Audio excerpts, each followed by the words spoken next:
Okay, this is Mrs. Sharp, and we're going to practice some ions. So here we go. What I've got here is a periodic table and 4 elements. I want you to predict the number of valence electrons, and I want you to predict the ion that would be formed for these 4. So go ahead and pause your screen, use the periodic table here to predict, and then we'll go over each of those together. Okay, so I'm going to go over each one of these so you can check your answers and see how you did.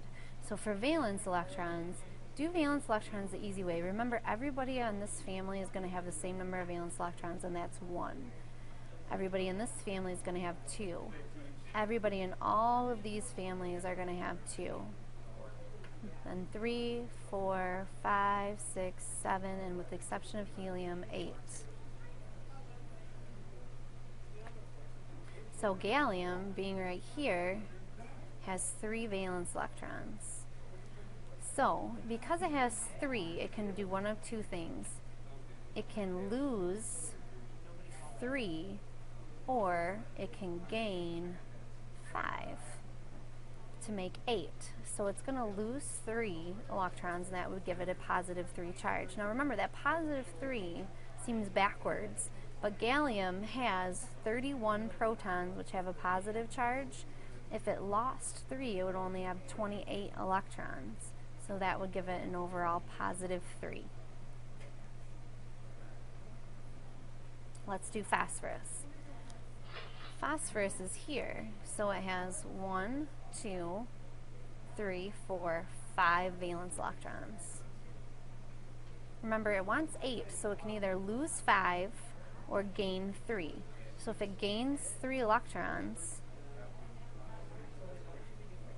that means it's going to have 3 more negative charges than before. So it's going to have a negative 3 charge. Lithium is here, so it has 1 valence electron,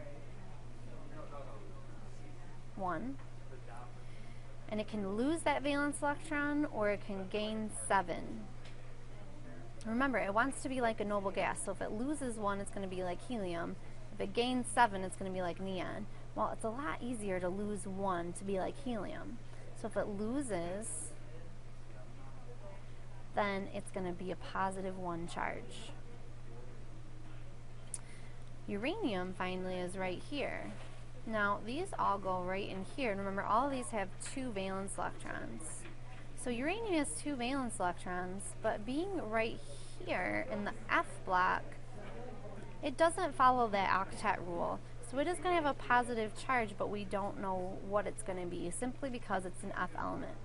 So it's going to have a variable charge.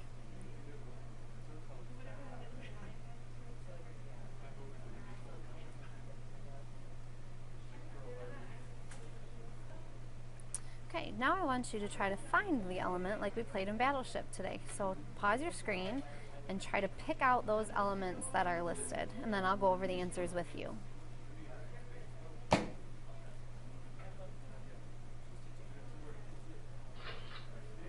Okay, so 3p3, what we want to find is the p block and count over. So this would be p1, p2, p3. So it's going to be in this family. We just need to find where, and that comes from this big number here. So what we can do is, for S's and P's, we can simply use the period that that element is in. So if that element is in the 3rd period, that means it needs to be here in this row and also be P3, so our element is phosphorus. Okay, for our next element, it's 4S1. So here's our S block right here.